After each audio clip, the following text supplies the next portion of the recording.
All right, everybody, welcome to Dog Life Radio, episode 25, the truly inaugural show for 2018.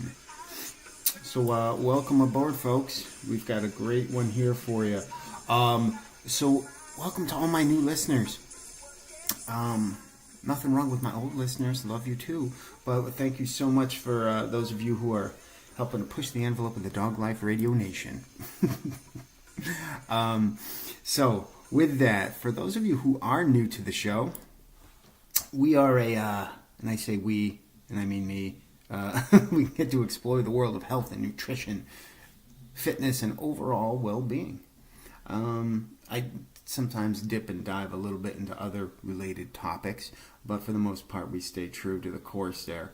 And in doing that, I get to talk with some fantastically cool people from all areas of health and fitness and nutrition and overall well-being. And what I mean by that is I don't mean just bodybuilders, powerlifters, strongmen, crossfitters, yoga, whatever. It's everything and anything, because I think the one thing that we do know is that there is no singular way that is the best. So it takes a bunch of different things. You take the best from each one, the things that work the best for you, and you apply them to your own journey. So we're all in this together, and hopefully we can learn different things from each one of these people that I get to have the opportunity to speak with. Takes a village, right? Now, before we jump forward here, I just wanted to give a shout out to one of the members of that village that was helping me out. I had had some back pain, when you lift and you're stretching and yoga and whatever. I had some back pain, and I got hooked up with some Sore No More Muscle Rub. It is a pixie dusting body product from On The Go Massage Therapy. This is a real thing, people. On The Go Massage Therapy. Some muscle rub. I put some on the back and got started off with a slow heat, and then before I knew it, it was really loosening things up in there, and it is a fantastic product. I love it. So thank you so much, On The Go Massage Therapy. You can check them out. They are a real thing. Check them out at On The Go Massage Therapy on Instagram, and add a .com to the end of that, and there you go. You've got their website. Very cool stuff. So thanks again. This week I've got Lindsey Rago, very interesting young lady, all the way over in Los Angeles. She is an online fitness coach, as well as being a NPC Bikini Competitor. Interesting. Eye-catching in terms of, you see that bikini competitor thing and you're like, hey, that's pretty interesting, right? Well, we don't even talk that much about it because she's just got a very cool story, a transformation, if you will. I'm not going to let the cat out of the bag. You got to listen to the show to hear it. It's some good stuff. It's not what you would think. Very, very positive attitude. Love this one. This was a great conversation I had with her.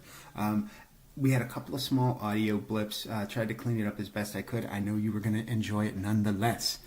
This one came out fantastic, and I hope you enjoy. Hey, thanks for supporting the show. Remember to follow me on Instagram, Facebook, and YouTube, all at Dog Life Radio. Help me spread the good word too, so share the links on whatever social media you prefer. Subscribe to the podcast on iTunes, or follow it on Podbean, Stitcher, Google Play, Overcast, or wherever you're listening. So throw up a 4-star or 4-cloud or whatever.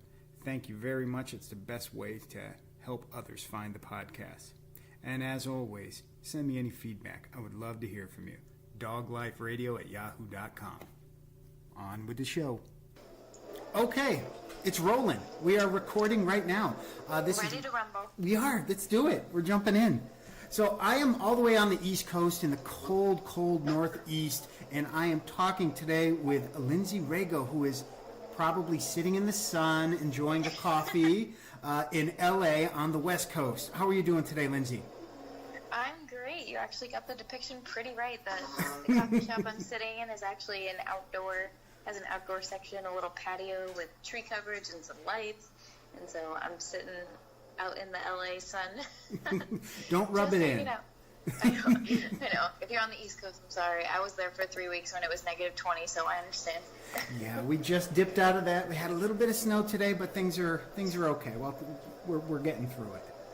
Yeah, it was just that couple week time frame.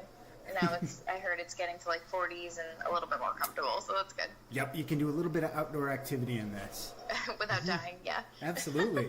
So thank you so much for taking time to come and talk with me today. So for you listeners who are not aware, Lindsey is an online fitness coach as well as an NPC Bikini Competitor.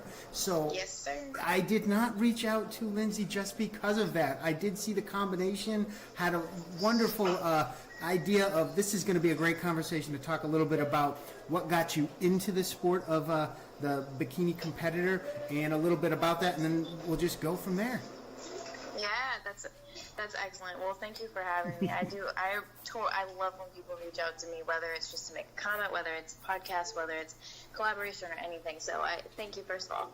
And so as far as getting into bikini competitions and the NPC specifically, I had absolutely no idea I would ever in my life do that. I have always been athletic per se. Like I loved volleyball in high school, and I kind of just bebopped around college in the gym and stuff, but I never ever expected to be on a stage in a bikini ever in my life. So I had a lot of like self-image issues that a lot of girls go through growing up, and I was actually about 45 pounds heavier than I sit today comfortably.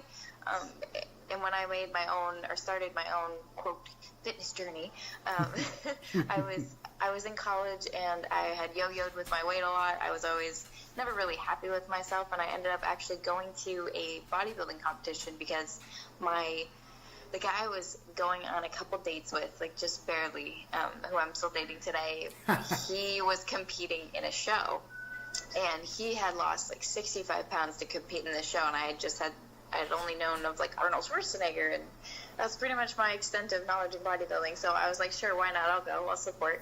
And there was the bikini division, and it was basically just a really lean look, but you had cuts in your body, you had like abs, you had really nice shoulders, legs, and I saw a ton of girls on the stage, and I was instantly like, I could look like that. I want to look like that, because that had always been something that I like desired, but I was like, oh, I'm big boned, I don't have that body type, like I can never do that. But then seeing that many people who are just quote regular people have that look, I was like, oh my god, I can absolutely do that. I don't know how, but I'm going to do it. So from that day forward, or a couple days after, I pretty much like looked in the mirror, made the decision, like I'm going to get to that body type. I'm not going to necessarily compete, but I want to do that for me. So the next year, probably like 6 to 8 months, was really just nose to the grindstone. I learned how to train from the ground up, like bodybuilding style, training different muscle groups. I fell in love with that. I started actually fixing my diet, started structuring my intake, learning about macros, how to structure my own diet, and I ended up losing that 45 pounds too, and then I had that body, and I was like, all right, let's compete, let's try it, see if I like it. So I did, and then I fell in love. That's awesome. That's an incredible story. Now, so when you talk about the nutritional adjustments you made, I mean, what types of shifts did you do? Did you go to a nutritionalist? Did your I guess I don't want to say boyfriend at the time, the guy you went on a couple of dates with at the time, did he help out? How did that come to fruition? Yeah, so my nutrition background is interesting because I have no nutritional background as far as like schooling goes. So I was completely oblivious to anything to do with macronutrients, like so proteins, fats, carbs. If you guys aren't familiar, I was that was foreign world to me. I thought that nuts were healthy. I thought peanut butter was healthy, and whole eggs. So like my diet in college was jars of peanut butter, bags of mixed nuts, and whole eggs scrambled, and I just had no idea. So basically I started talking to Brian Moore, who is my boyfriend right now, and I watched him because he did the bodybuilding prep, and he always had like a protein and a carb, and usually he kept his fats pretty low. So that's kind of just what I observed. He'd always have chicken and rice. So I was like, okay, he always has chicken and rice, and sometimes he has protein bars. So I'll do that. And so I basically told myself, all right, let's stop snacking. I had a really bad habit of snacking or restricting my food. I'd used like food trackers before, but I never really understood why. Like, I was like, oh, I'll try to hit X amount of calories, but I didn't understand it, you know? So, so I watched him, learned from him, and then as I went along, I just tried to start tracking again and started to get my calories to a certain point. And at the time, it was really, really low and restrictive because I came from eating disorders and just not ever having a good relationship with food. I just like eat like bags of granola if I felt like it, or what have you, just really not good. And he ended up guiding me and saying, like, you need to eat more if you want to you're not losing any weight because you're not giving your body any fuel. You don't have anything to work through. Now, isn't that that's one of the most common misconceptions, where people really just, they starve themselves and they're not eating enough in order to actually lose the weight? Absolutely, and that's the biggest thing that I ran into with myself. It was a constant battle in my mind of, okay, how will eating more make me lose weight? How? But my body was completely stuck and stubborn for 4 weeks until I got my calories up by a lot. Like, I was having just like 800 calories a day, like no food. And then once I started actually amping it up, building it every week, then the weight started to come off, and I was like, how is this possible? It's mind-blowing. It really is. And I'm like thankful that I have my testament, because I would not be able to coach anybody else if I hadn't gone through that myself, because it's hard to believe. It goes against everything your mind tells you. Oh, absolutely. So what do you count calories now? Interestingly enough, I have tracked macros and counted, not just count calories, but proteins, fats, carbs since that point up until this week, which it sounds like weird, but I have a couple clients who have learned how to eat intuitively. So you track. The idea, at least the way I coach and the way I've worked through this myself, is if you're working toward a certain goal, you need to know what your intake is. You need to make sure that you're getting enough, but also that you're not under eating. Or the same thing, you're not under eating. And so I've always tracked macros. I've always tried to either build my calories or cut towards show. So it's always been a matter of tracking. So for 2 years I tracked, and for the past literally like 5 days I've been trying to eat intuitively. So just when I'm hungry, stop when I'm full. If I want more, then I'll have more, but I will not eat past being full, which has always been something that's really challenging, especially if you're coming from competition, because you have to break down all of those senses when you're competing. Because if you're hungry and you've hit your calories, then like you probably should have spread out your meals more, because that's an extreme. So the past week or so, I've been actually eating intuitively. But yes, for the past 2 years, I have been tracking my macros, even when it's just more loose. And it's kind of like, okay, I'm trying to hit around 1,800 calories or so. That's been what I've done up until this week. So 1,800 calories for anybody who's listening. Obviously, you're going to be able to look up Lindsey online, Instagram, everywhere, to look at pictures of her. Lindsey, I know it's not necessarily the most kosher thing to say, but your stats. How tall are you, and how much do you weigh? Because I just want people to understand this person, because I'm assuming based on your photos that I've seen, you're not 6'6", 240 pounds. Nope, not even close.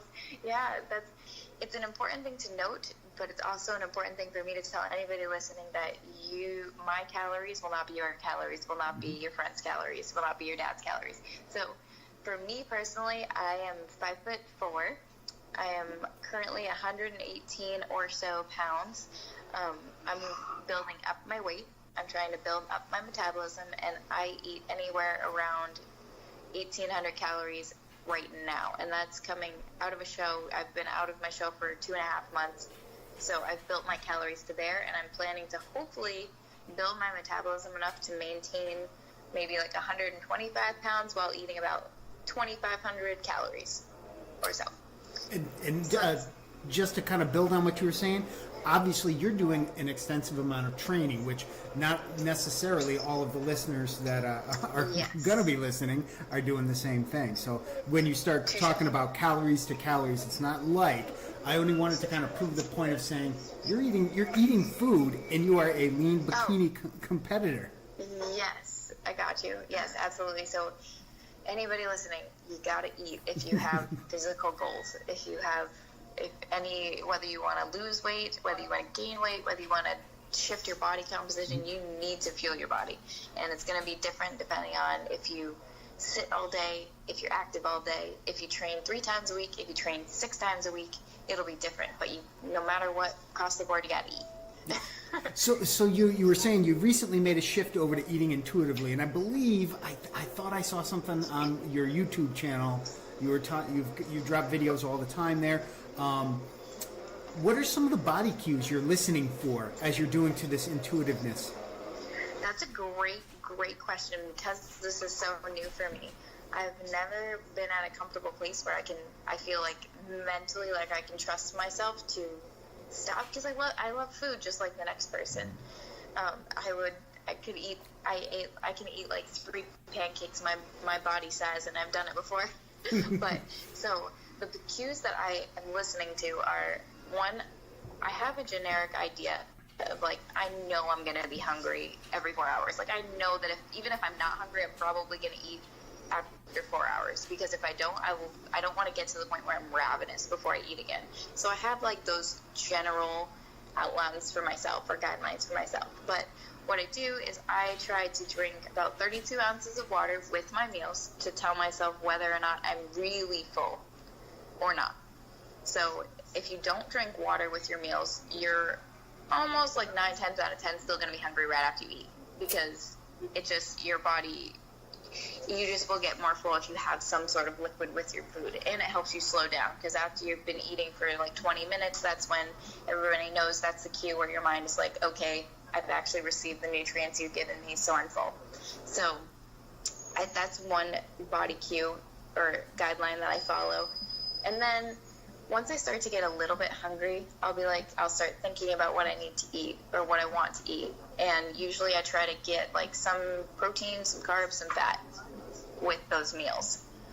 Whether that's egg whites with veggies, with cheese, with toast, or if that's pancakes with peanut butter with protein powder. So I try to get some combo of those things. And from tracking for so many years, you get really good at knowing what your body needs, mm-hmm. and what is the amount of calories you're actually taking in. So I haven't double checked myself at all, but each day I've eaten when I'm hungry, I've eaten until I'm full, and then I've given myself like 20 minutes to see like, okay, if I'm still hungry, I'm going to eat something else after 20 minutes. And if I'm not, then I'm not, and I wait. So that's I think that's an excellent, I don't want to say plan or whatever approach, just because I know myself, I am a fast eater. When I eat, I just eat fast, and I think it's a combination of, I really enjoy food too. I love it, and I don't know, I just have always eaten fast, and my stomach gets full quick, but I don't know it. So I can quickly go beyond that limit where it's like, no, you've already had too much food. So that speed eating thing, and I think in today's society where everybody's trying to cram in time to do this and that, and you're on the phone while you're eating, and I got to inhale something while I'm commuting. So that's definitely something I think is relevant. Absolutely, and I think that if you're just trying to live a healthy lifestyle, you shouldn't have to, and you don't have like specific goals attached to your lifestyle, then you should be able to learn how to eat intuitively without tracking your macros per se. Like, I have all my clients track their macros, but then once they've done it for 6 months, they know what their body needs for the most part, and you can start shifting to that. And that's actually, intuitive eating is actually becoming something super trendy in the fitness world. Mm-hmm. If you look up anything to do with like full days of eating on YouTube, you'll find full days of eating intuitive, full days of eating vegan, full days of eating like 2,000 calories or like whatever. And I think if I can develop the skill myself, then that's the only time that I can actually help other people do the same thing. So those are just easy tips that I have if someone's just trying to learn how to like actually listen to their body. Because if you're like you're saying, Rossi, if you're scarfing food down your throat, of course you're not going to be full. Like, you're going to just want to keep eating until like a half hour goes by, and then you feel like you have to unbutton your pants because you're so full. And it's the same at restaurants, or if you're eating anything that's like like a really high fat or really high calorie meal, if you finish it in 10 minutes, you're probably going to be able to eat more. But if you really slowly eat and my tip is like take a sip of water between literally each bite or every 2 bites. Because there's no way that you can scarf food down your throat if you're doing that. That's true. Right? That's true. Yeah. And the other thing I have really made the effort to do is not, like, because it's really easy for me to just not watch TV, but like watch a YouTube video or do work or answer emails while I'm eating. So I try to shut everything off and just be there and eat my food. I think that's a great one. I think there's so many different places that we can turn things off and shut off. And it's funny that I'm even mentioning it on this, because the only reason why we're even talking is because of being online and connecting through social media. But absolutely, I think during meals, off. Like when you're preparing for bed, I'm a huge proponent of making sure the bedroom is for sleep. It is not for a television set, and it's huge. Your body needs the rest. And and honestly, I've read it in a number of different places, heard a number of different people speak about it, and in books and whatnot. Doesn't matter who you are, you need sleep. Your body does it. You have to get it, and you cannot make it up. Oh, I preach that so much. Yes, we're on the same page, because whenever somebody says, "How do I become a morning person?" I'm like, "Well, what's your night routine?" Yep, absolutely. Question number 1. Because if you, and every college student's guilty of it, I myself was too, when you have classes and a job and whatever other activities you have, sleep comes last. And in college, you might be able to get by with that and just be a zombie at all times. But when you're in the real world, or you're working for yourself, or you're working for someone else, you want to be there 100%. You want to be able to actually give yourself to whatever you're doing. And you can't do that if you're tired. You can't give 100% of yourself to your training, to whatever you're doing throughout the day, to your family, if your cup isn't full. And your cup is only full if you're rested, which sounds so cheesy, but it's true. No, it's absolutely true. The biggest example of it is because people will shortchange themselves by an hour, maybe 2 hours, and you can get by, and it's like, yeah, I'm fine. Great, you're fine, but you're doing fine. You're not doing great. And you can even see it more so, like anybody who's had a child and had to do the whole midnight feedings and all that. Oh, God. After a week of that, you're ready to like jump out a window because you're just so twitchy because you don't have the sleep you need. And thankfully they sleep through the night and you get through it. Right, God. Oh, God. That's like a 5 years from now. Oh, I can't even imagine at this point doing that. But yeah, it's true, because I've had to get to the point in my life where from 10 p.m. or we'll say 11 p.m. generically to 7, I completely like block that off in my mind. Like, because in college you'll be, or I don't know, any other point in life, if you don't prioritize your sleep, you can like push back that going to bed time. Mm-hmm. You're like, in your mind you have like that wiggle room. And same with like waking up. You're like, I'll like wake up between like 7 and 9. But if you can get yourself on a solid sleep schedule every single night, the same thing, if you struggle to fall asleep, you shouldn't be using your phone like 15 minutes before you lay down. You should read when you go to bed or meditate, and that will put you into that like, okay, body, I'm ready to go to sleep mode. Absolutely. Your room should be dark. There's been studies about even just having like if you've got a TV and like the Wi-Fi behind the TV and the TV's off, the little blue light that's blinking or the yellow light that's blinking because the power's on. There's been studies that you can your eyes can sense the light in the dark, and it has an impact on your sleep. And just multiply that by all of the other little things that are flashing around the room. Yeah, and another great tip, speaking of light, is what I've done is sometimes right before bed, sometimes I'll go and engage on my Instagram, just like reading through other people's posts, really like connecting with them or writing them a message.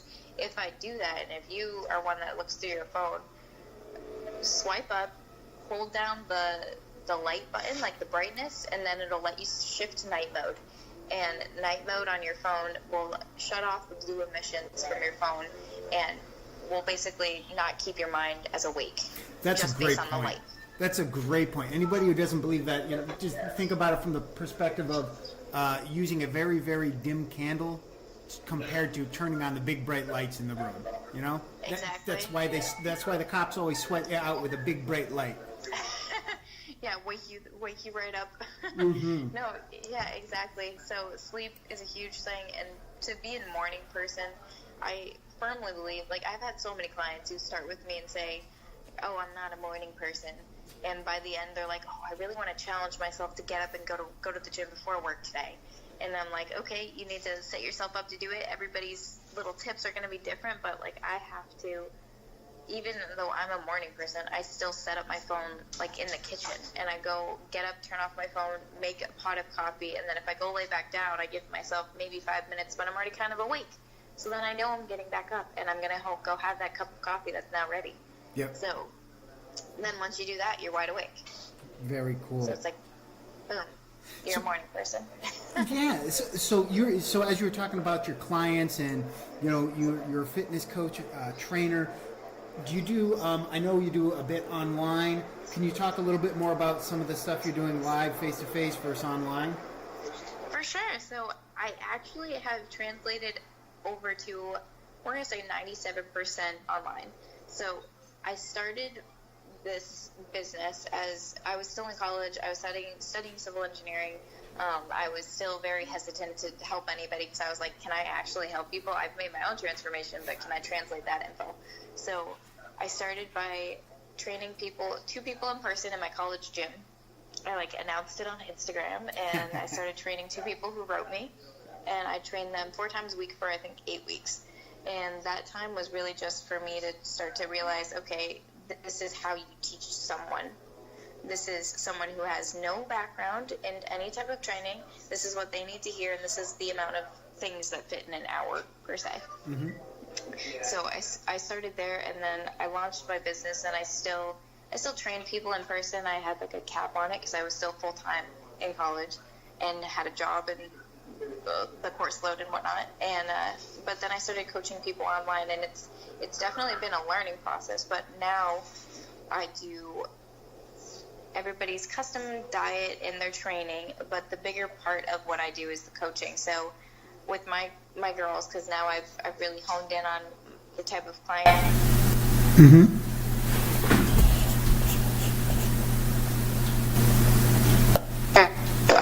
I'm pretty much I'm always on call, per se, is how I think of it. So if Steph needs me at 11 p.m. and she's really having a hard night or something, then she can call me and we'll talk. I don't put any restrictions on my phone, on my clients at all.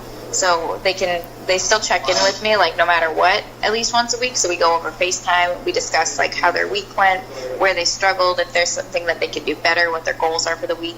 So we're making sure that we have those check-in points, but I'm also making sure that if you want to use me more, and if you're open to becoming more than just my client, then I'm right there ready to accept you. Because usually people can't just go on my website and sign up to work with me. You have to go through we'll call it, I guess, a screening process, more of just like an interview style. Like, I want to make sure that what I do actually is going to help you, and you're not just like throwing money at your problems or like just trying to find the best thing. It's like, will this actually work, and do you want this? Will we work together well? That makes a lot of sense. I think it's really humble and honest to be able to say, one size does not fit all, and every person is not, this isn't going to work for every single person. So as somebody who looks you up online, and what's the website? We'll talk about that. What's the website? Okay, so I'm actually super excited about that because I told myself that I needed to level up, and I hired a website designer, and I worked with her for I think 8 weeks, and we got the website up. So it's fresh out there. It's lindseyragofit.com, and on my website, I have some of my rockstar clients, their testimonials on there. I have my own story in summary. I have my products that I offer, which will become better, hint, hint, as I go. This year I want to develop my cookbook. I want to develop a beginner's guide to training.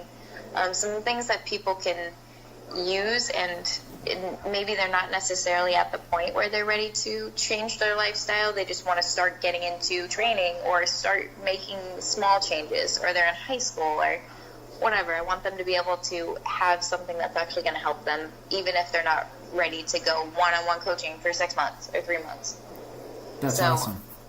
That's everything you find. And then the application for my programs are also on there, or is also on there, as well as all my contact info and stuff. That's so cool. So if somebody were to go on there and they were to check it out and they're thinking, yep, I definitely want it, do they need anything? Do they need a video camera? How would it work on a virtual piece? I'm thinking as people are listening and they may want to be interested and they're thinking, well, I don't have a camera, so I'm not gonna waste any time. So as long as they have a cell phone, that's all I need. There you go. Or a computer. Mm-hmm. Computer works too, because you can always go Skype or Facebook. You don't have to have any form of social media, but definitely having a Facebook is helpful, because that's where all of my girls are in one community together on a private Facebook, where we go. I always post things that come up in my life, like if I create, because I love creating new recipes. I love cooking. I love baking. So whenever I come up with a new recipe, I post it. Whenever I hear a question about one of my girls is struggling with an exercise, I create a video and I post it there. So it's definitely helpful to have a Facebook, but all you really need is a phone and willingness to change, or to awesome. prioritize yourself. That's pretty much all that you need to work with me.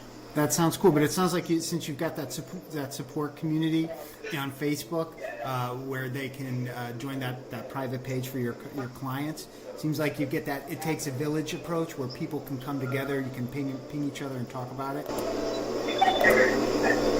Yeah, so you cut out there a little bit, but I think you were asking about the Facebook community? Yeah, I'm sorry about that. Yeah, I was saying it sounds like even if they don't have the Facebook piece, it might be worthwhile because they can get the benefit of the whole group community. Exactly, yeah. I actually I've had a few clients. Everybody's age varies, and sometimes there's the 70-year-old woman who's like ready to go kick some ass, but also it's like doesn't have Facebook.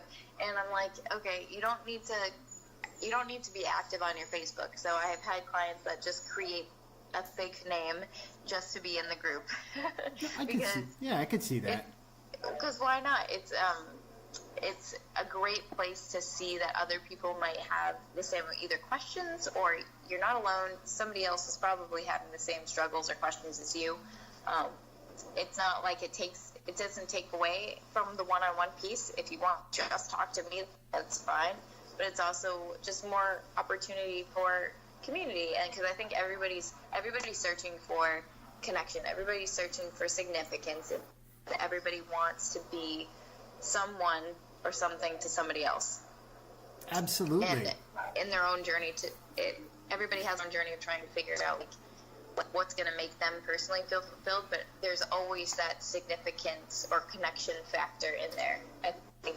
Would you agree? I absolutely agree. I think the more you can surround yourself with people who are positive, supporting, like-minded in the sense of they're trying to be healthy and active, then you can do it. If you surround yourself with a bunch of people who want to just sit around and eat potato chips, it's going to be difficult to maintain that healthy lifestyle. Absolutely, and it's tough when it really is. It makes it a lot harder when your family or your friends don't support you, and I can be on your team all day long, but until you decide that your life is under your control and that there are other people who are taking control of their own lives, it can be really challenging to not have that family behind you. So having that extra piece outside of just your coach, having a team, is huge, especially if you decide to use it and actually be involved. Yeah, absolutely. When you were talking about how, you are focusing in a bit on the female community, you were mentioning even working with girls in high school.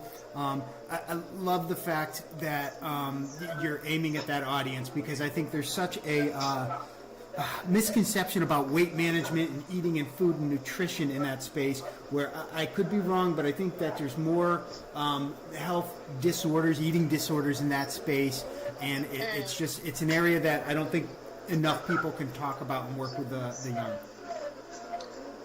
Absolutely. I see it's hard for me to see what males go through, because I've worked with males or guys before, and I can write them a training program and they will go do it, but it's not the same level of connection, I think. And only because, and Brian's asked me before, he's like, well, why wouldn't you want to coach guys? And it's like, well, I don't mind at all. I'll help anybody, but I can't relate to them because I haven't made a transformation as a guy. I haven't gained 10 pounds of muscle and loved my life. I've created my own transformation and found my own confidence. So as a female, so that's what I try to do for my clients and for the female community. There's definitely different scenarios, but the overwhelming typical belief is that you have to do hours of cardio, you have to eat very, very minimally or very specifically in order to have a lean, quote, toned body or to look athletic.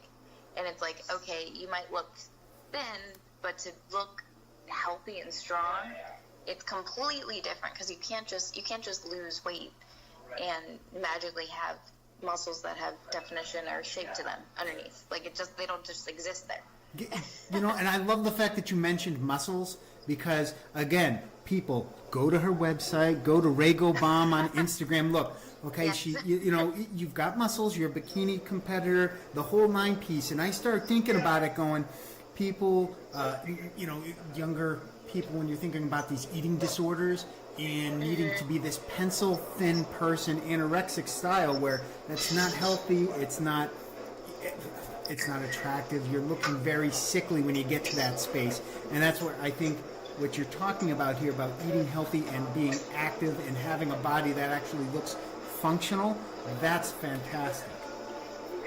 Right. And I think the thing that just I hope to like everybody grasps when they hear anything that I talk about is like you have to, it's just really hard when people don't understand the strategy it takes to get to a certain spot, and they think that they know because of what society tells them and all of the gimmicks that are sold and stuff, and it's like, oh, just lose weight and then you'll look like this. Because what else are they going to think? Like, you're not fed that you have to go in the gym and train your face off to gain muscle as a woman. I mean, and guys do too, obviously, but guys have a slight advantage, at least, to gaining muscle. But when I can actually like get a hold of somebody who still has that perception of, if I lose weight, I will look muscular and I will look strong, to be like, no, okay, wait, stop, erase that.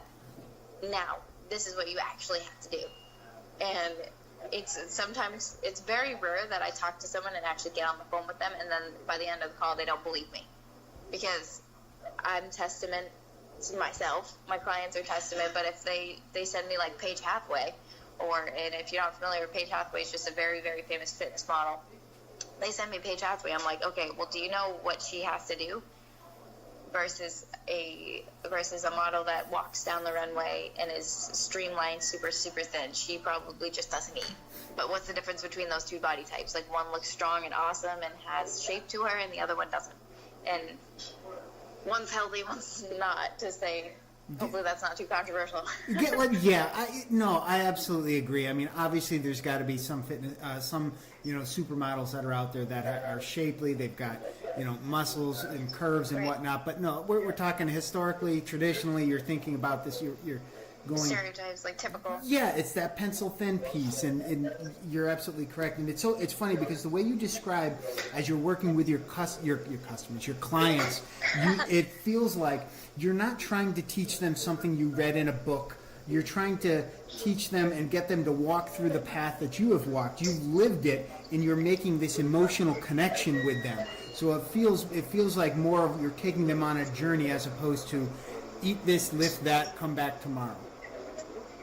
Exactly. And I actually was talking to, just before I spoke to you, I was talking to a client, and I was saying that every time I see these girls go over obstacles, or I see them hit walls and then break them down in their mind or in their body, it's like I feel like I'm tapping into my old self and helping her, because That's awesome. I went through struggle for like eating disorders and just so desperately trying to get to place XYZ, and I was stuck at A because I didn't understand what came between and like what I actually had to do. So cutting out that 6 years of my life, I feel like there's a little selfish part of me that's getting back those years by helping other people not have to go through them, if that makes sense. Yeah, it does. But you're getting, you're giving back more than you're getting. The amount of people you're touching, that self-gratification where you can get in and help people, that's a good thing.